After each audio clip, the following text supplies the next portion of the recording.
So you hit this plus sign or down here or whatever. Add negative keywords or create a new list. Now, this is important. We want to add them at the campaign level, not the ad group level. Okay? At least not for this example. So, where is our negatives?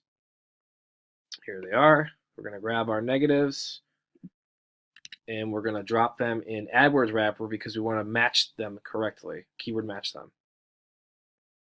And in the video below in the description on how to find and add negative keywords and use their match types, I explain which match types you need to use and why and how they work.